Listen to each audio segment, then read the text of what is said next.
ഈ ശബ്ദം കേട്ടില്ലേ? എന്ത് ക്രിസ്പിയല്ലേ? നല്ല ക്രിസ്പി ആയിട്ടുള്ള ആപ്പിൾ ടേൺ ഓവർ ഉണ്ടാക്കിയാലോ? അതിനായിട്ട് ഒരു ആപ്പിൾ നല്ലതായിട്ട് കട്ട് ചെയ്ത് പാനിലേക്ക് ആഡ് ചെയ്യാം. ഇതിലേക്ക് പഞ്ചസാര, സിനമൺ പൗഡർ, ഒരു ചെറിയ ക്യൂബ് സൈസിലുള്ള ബട്ടർ, വാനില എസൻസ്, അതിൻ്റെ കൂടെ തന്നെ കുറച്ച് നാരങ്ങ നീരും കൂടി ചേർത്ത് ഒരു നുള്ളു ഉപ്പും കൂടി ചേർത്ത് നന്നായിട്ടൊന്ന് മിക്സ് ചെയ്ത് ലോ ഫ്ലെയിമിൽ ഒന്ന് കുക്ക് ചെയ്തെടുക്കാം. കുക്ക് ചെയ്ത് വരുമ്പോഴത്തേക്കേ ഇതുപോലെ ഇരിക്കും കേട്ടോ. ഇനി നമുക്ക് വേണ്ടത് പഫ് പേസ്ട്രിയാണ്. അത് ഇതുപോലെ നീളത്തിൽ കട്ട് ചെയ്തിട്ട് അതിനകത്ത് ഈ ഫില്ലിങ് ഇങ്ങനെ വെച്ച് കൊടുക്കാം. ഇതിപ്പോൾ ഞാൻ റെക്റ്റാങ്കിൾ ഷേപ്പിലാണ് ചെയ്തെടുക്കുന്നത്. ഇതിന് പകരം ട്രയാങ്കിൾ ഷേപ്പിലും ചെയ്തെടുക്കാവുന്നതാണ്.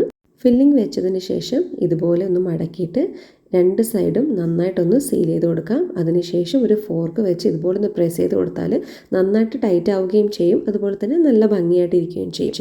ഇനി ഒരു മുട്ട നന്നായിട്ട് ബീറ്റ് ചെയ്ത് അതിൻ്റെ മുകളിൽ ഇങ്ങനെ എഗ് വാഷ് ചെയ്ത് കൊടുക്കാം.